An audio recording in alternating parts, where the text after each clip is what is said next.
Good afternoon or good evening or good morning, wherever you might be.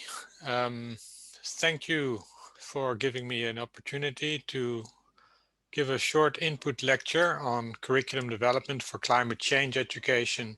I'd like to focus on what I call whole school approaches to sustainable development, which is a more integrated approach to education for sustainability that is also being endorsed by United Nations Agenda 2030, specifically the UNESCO Strategic Plan for the years running up to 2030 in the new Program for Education for Sustainable Development. What I'd like to do in just maybe 20 minutes is to give you some basic background for this integrated whole school approach. And I would like to position that in the current time that we live in, sometimes referred to as the Anthropocene, the geological epoch where one single species, Homo sapiens, seems to be capable of altering major systems, ecological systems, in such a way that it is affecting all life on Earth. And as humanity, we bear an enormous responsibility to alter the course that we have taken into a more healthy, a more sustainable, a more climate resilient way. And that means that we must not ignore the COVID-19 and be sure that we do all the right things to avoid that more people die or get unhealthy, or that people get in an inequitable way affected by this pandemic. So yes, it is important, and hopefully we learn from the pandemic in rethinking the way humans and non-human animals interact, and learn to live together in a healthier way on this earth, because we have waiting for us more economic despair, and also bigger, even the climate change crisis that is upon us and in many parts of the world, and some of those parts you are based in are already being affected by that in a severe way and an everyday basis. Whereas I'm still in a relatively comfortable position here in the Netherlands, where I am right now. Although the Netherlands, as you know, is also for a big part below sea level, and will need to find all and utilize all its ingenuity and creativity and resources to overcome disaster here as well. And of course, even bigger is the collapse of biodiversity that is all that our lives depend upon, and not just our lives, the lives of many species, if not all species. So it is a huge challenge, and education has a major role to play in overcoming this challenge at all levels, from early childhood education to primary, secondary, and vocational education, as well as higher education.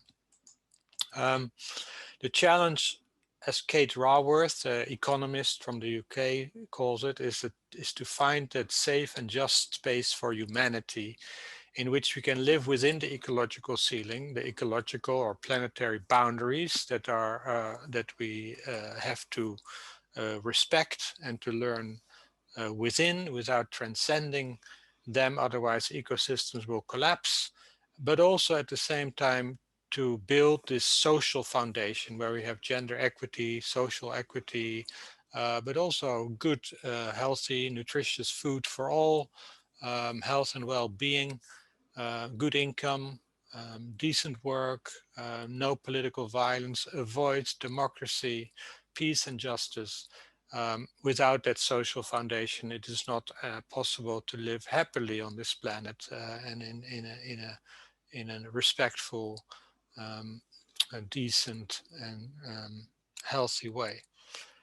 That also means, as she says, that we need to rethink the economy, basically capitalism, and the kind of neoliberal way of thinking that is very much driven by individualism, consumerism, expansion and growth, and we need to turn that into a regenerative and a more distributive economy that is based on meaning, on equitable sharing, on mindfulness for the future, and a dynamic harmony with the planet and all life that is on the planet.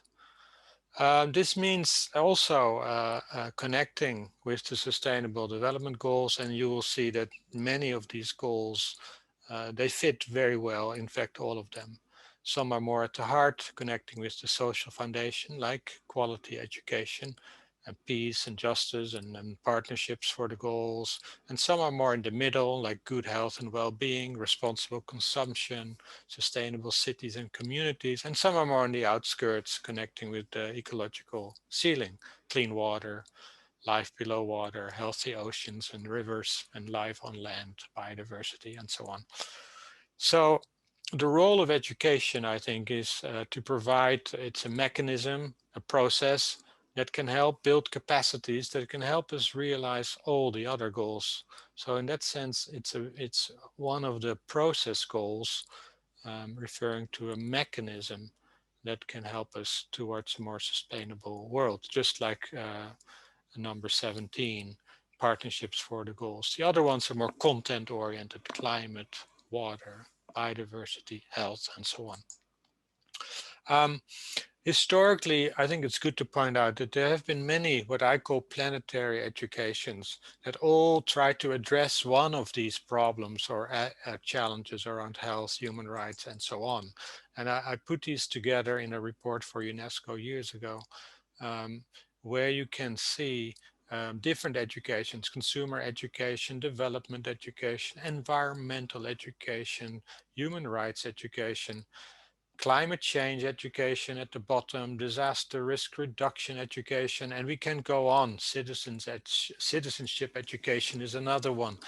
Um, Water education, and so you could say that every one of these challenges and all the SDGs in fact have their own education, and this is somewhat dangerous, because if these topics start claiming parts of education or start competing with each other for attention, then many schools and ministries of education will feel overloaded by all these issues, and they will say, well, just focus on the basics: reading, writing, arithmetic, um, and all these societal ecological problems. We cannot deal with all of them, and so rather than focusing on all these topics, it is much better, I think, and some research has shown this, that we focus on what we call the existential issues that are challenging people in their everyday lives. So what are the issues that pop up, that emerge in a community, in a school setting, that require attention, that we want to investigate, that we can use as a living laboratory for learning about these issues, whether this is water or health or justice or bullying in school grounds, or having a healthy food or access to food. All these issues have to do with mathematics, understanding numbers, economics, understanding distribution and fairness. They have to do with ecology, understanding how food grows, for instance, or how soils erode, how water runs off, how it can be trapped and stored. Um, so all these issues, they're always connected with one another. So I think this is critical, that sustainability in education for sustainable development is mainly about seeing connections and relationships, how everything is interrelated, interconnected, how you cannot separate things in practice. Maybe in theory, but in practice, we are all one web of life that coexists interdependently. And that is very difficult to teach, although a young child born on this earth sees the world holistically as it unfolds in front of the child. And the irony is that the longer we spend in schools, the better we get into dissecting the world into smaller pieces, and thinking in categories and boxes and disciplines, subject areas, and we lose that ability to see the wholes and we get lost in the parts. So at the heart of all these educations, you find what I would call sustainability oriented education and learning, which has to do with deep democracy, rethinking the economy, equitable sharing, a kind of planetary consciousness where we learn to be respectful and mindful of other species and feel connected to other species and have empathy for other species and other people elsewhere. Um, and this is maybe at the heart education in the context of sustainable development. And again, these SDGs you can see all around these planetary educations. And if you have a narrow perspective of all these educations on the outskirts, then they are distinct and different. But if you have an inclusive, broad perspective, then they all converge, they all come together around these core issues in the middle. So here again, just to emphasize that point that we are, in education, we tend to teach young people to think analytically and to make distinctions and to draw boundaries, but we don't teach to see connections and to develop relationships with place, with other people, with the local environment, and we should start seeing that local environment and the life world that we live in as a kind of incubator for healthy living and an incubator for education and learning. And that does require a shift in education and how we think of education. Um, and it's not so easy for schools to do that because we are often tied to national curriculum, exam programs that focus on cognitive learning outcomes, and we ignore the social, emotional learning outcomes. And we tend to shy away from the ethics and the values and asking difficult questions about what is fair and how do we sometimes resist structures that make it difficult for us to live more equitably and to live more in harmony with the world around us. How can we also start maybe interrogating and questioning from a critical thinking point of view why we have so much packaging, for instance, or why there's so much food waste around the world, sometimes because of post-harvest losses, sometimes because consumers waste a lot of food or restaurants. We all know that, we could easily feed the world if we would not waste so much food as we do today. Um, so critical thinking and asking these difficult questions should also be done in our schools and universities. But oftentimes we do not have the space for that, or the curriculum doesn't demand it. And teacher educators and teacher education and preparatory education is not really preparing people, teachers to do this very well. So there's a challenge in education policy for sure.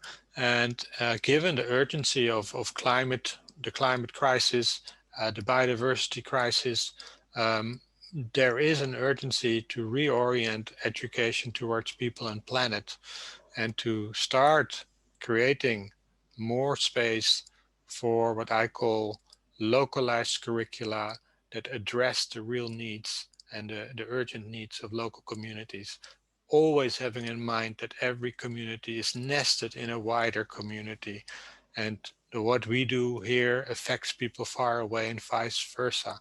We are all on one earth, and we all affect each other, and some people benefit from those relationships and others suffer from those relationships. So there is at the moment across the world, and this is a more hopeful perspective, all these niches, small niches, and this is in the global north and in the global south, where we get more localized food, localization of power, cooperatives are rising, local energy independence, peer-to-peer money exchange, where the banks are taken out of the equation, so to say. Collective intelligence is on the rise, social innovation, and so on. And we see that in all these areas, whether it's food, culture, spirituality, economics, where we see this yearning for a more equitable, a more self-determined, more autonomous way of living that is less dependent on the bigger industrial complexes, and tries to democratize knowledge.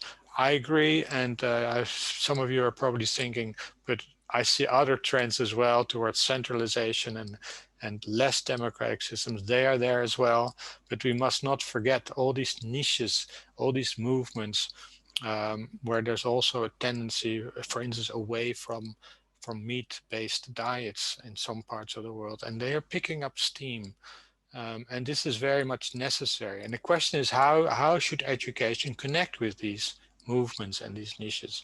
How can schools, in a way, contribute to them and experiment with local food, local energy, peer-to-peer sharing, creating new kinds of economics, ways of economic thinking, and so on. So there are lots of examples all over the world, and these are some case stories of this kind of alternative way of living, and communities that are trying to build peace, that are trying to build sustainability and more equitable ways of living, and healthier ways of living. Here's a project, the T-Learning, transgressive, transformative, transboundary learning a project, and these countries you can see here participated in that, and there's some stories varying from Colombia, where the Council of Sustainable Settlements, CASA, in the Americas, basically eco-villages, and the Colombian permaculture movement have these self-organizing bioregional networks that involve social learning classrooms with indigenous peoples, as well connecting with urban and rural communities to develop what they call regenerative lifestyles. And it's about food sovereignty, climate change, but also talking about post-conflict peace. Post-conflict peace is a big issue in Colombia, where the FARC, the independence movement, has been joining forces with the government and signed a peace after a long time of war, trying to rebuild the country in a more peaceful way. Different methods are used, and it's quite an inspiring project. And you can find these on the transgressivelearning.org website if you want to have a look. In the Netherlands, it's learning in local food networks with multicultural communities in inner cities. South Africa, there's examples of teams working across networks to kind of reimagine learning and change for the common goods. These are also learning networks working with rural farming communities, also with rural schools, where urban, which connects with urban youth. And they have all kinds of methods of citizen science, measuring water quality, for instance, but also food security issues are being addressed. And I don't have time because it's only a 25-minute lecture, I believe. And there, of course, there are eco schools all across the world. And these eco schools, they also tend to look at the way the classrooms are designed, the schools are designed in terms of energy, water, biodiversity. There are projects around, dissecting smartphones to see, I'll get to that in a minute. And there's citizen science, water monitoring projects all over the world. And they all have in common a collaborative effort where young people, youth, together redesign energy systems, redesign water systems, redesign school grounds, connecting with local stakeholders, often local farmers, local businesses, and also with local government. They all have an interest in improving the quality of life for these young people, the learning environment in the schools, and the quality of education, because schools that are able to do these kinds of things, they also tend to have good academic performance and higher motivation among staff and among students to learn. And here's more examples. This is an example of how schools in rural areas, I think this one's from Zimbabwe, where they're rethinking the rooftops to harvest water and to create wadis, wet areas around the schools where food can be grown. And you get, in some of these schools, they become like green oases in a kind of dry area. And it shows that through proper water management systems, and not letting the water run off immediately, but by storing it and collecting it, you can make transformations in a very small scale, very meaningful way, where teachers can be involved also in connecting with subject areas, connecting with physics, with meteorology, soils, biology. Um, so there's all kinds of regular teaching that can come in to these projects. And it's much more interesting for these young people to have these kinds of rich contexts for learning. And there is what we call critical sustainability investigations, where basically we ask a few simple questions around an everyday object, in this case a cell phone, an iPhone, um, and you can do this with any old smartphone in any part of the world, where you ask some questions. This is maybe secondary school or vocational school. What's it made of? What kinds of materials are in this phone? And you can take it apart. Some of these old phones, there are many around, often as e-waste. Where does each component come from? What part of the world? How does the phone affect your life? How much time do you put in? How does it maybe help you or maybe distract you from things? And how does the phone affect the lives of others? Maybe the people who work with the e-waste, young children maybe are actually having to separate old metals and to reclaim the metals and maybe re-enter them in the system, but that may not be very healthy living conditions or working conditions. And to explore the mining around this, how does it affect the lives of the people having to mine some of these metals? Um, but also this question of, can we make a difference? Can we make change? How can we use the smartphones in a more sustainable way? How can they be used to collect data? How can they be involved for monitoring water quality or the plastic soup, for instance? How can we use the camera to make maybe short movies about loss of biodiversity and so on?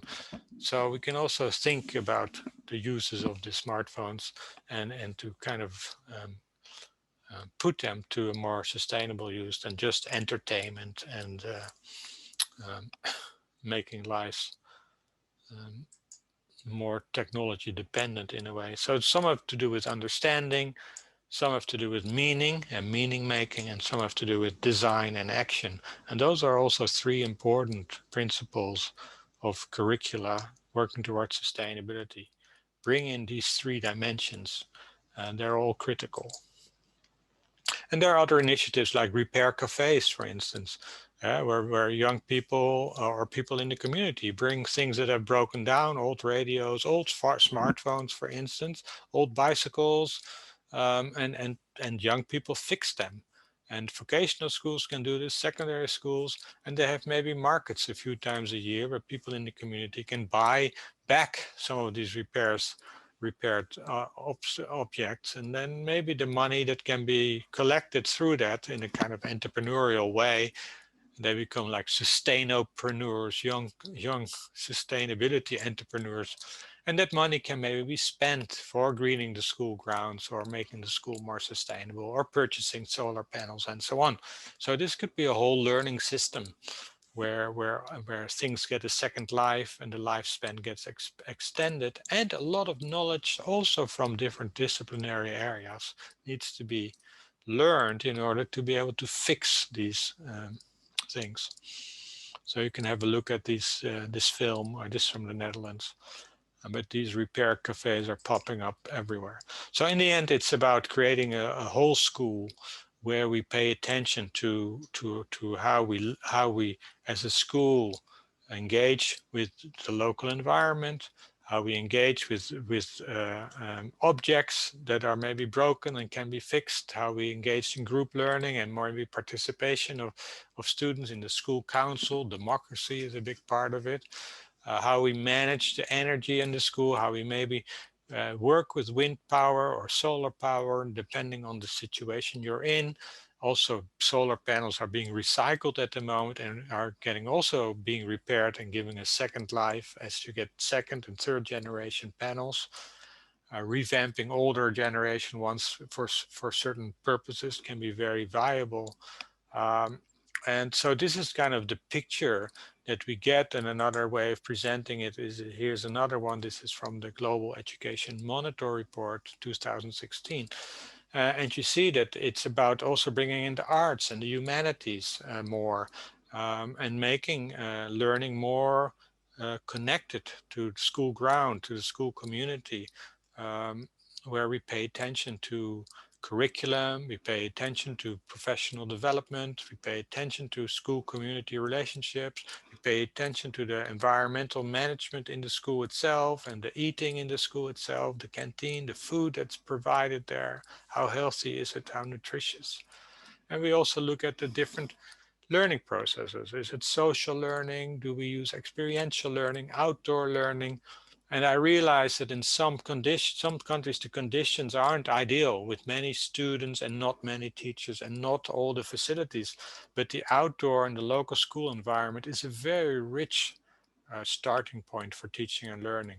And oftentimes we forget, we ignore that the curriculum of the street, the curriculum of the land, the curriculum of the community is very rich. But how do we tap into that? How can we listen more to the kinds of issues and questions that are all around us that we hardly ever use in our schools? That's a missed opportunity.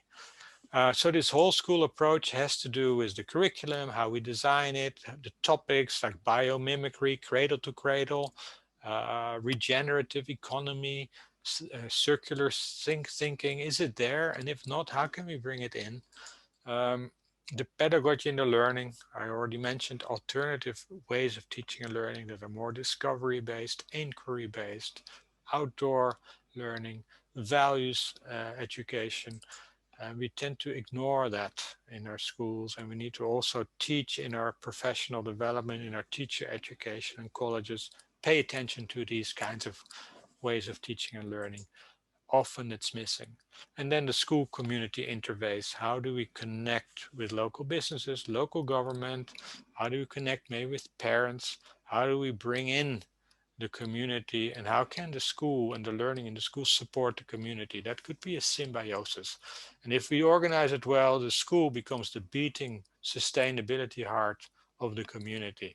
That's in an ideal situation, but we must, pessimism won't save the world. I'm very optimistic always, and the glass is half full and not half empty.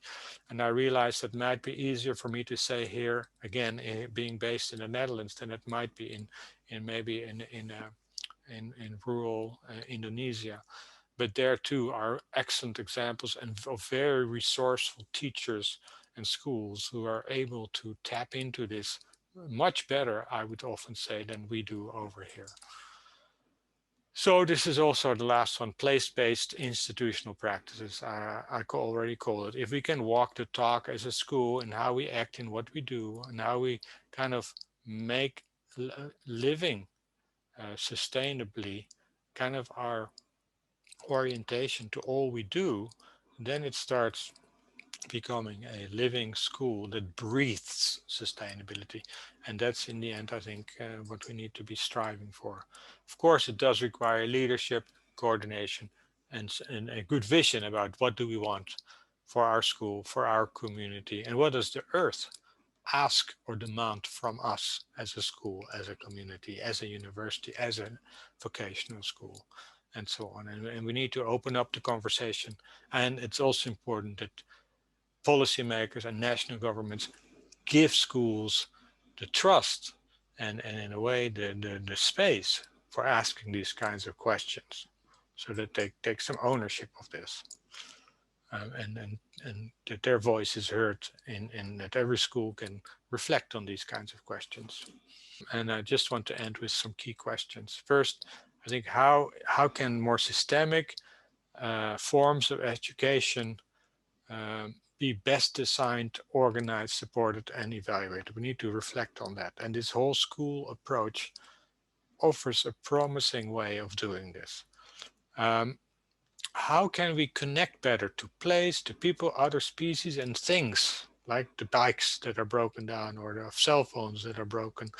How can we develop a stronger connection so that we don't So we're much better at reusing, recycling, and in some ways regenerating materials and places so that they become more healthy, more livable, more enjoyable. And this requires what I call relational pedagogy, not a pedagogy of dissecting, controlling, managing, and putting ourselves as a human being above other species, but more entangled, more connected with our surroundings, with other species, with other human beings, and the things around us, so that we become more a caring community. And how can ICT, information communication technology, and small data, not so much big data, of which we have a lot nowadays, but small data, data collected by young people through their own investigations, how can we kind of use those data in making our local environment more sustainable? And citizen science or civic science is very interesting, I think, for education also to have a look at. And we need to connect with all these initiatives in our local communities that already seek to become more localized, more energy independent and self-sufficient, um, more self-sufficient in terms of food, and trying to go off the grid of globalization. And I realized that in every context, this is a different challenge. And there's not one size fits all, or there's no blueprint in that regard. But I think through these kinds of courses and through learning from each other and by sharing practices, also practices that may have failed, but the practice is only failed when we fail to reflect on it, and to learn from it. So let me thank you in the end for paying attention. I took a little bit more time than I intended. Um, Hopefully it will give you some food for thought and some further discussion. There are some more resources that I could refer you to. You can send me an email if you're really interested. Or you can go to my blog, transformativelearning.nl. There are sometimes post some resources as well. So thank you and good luck wherever you are.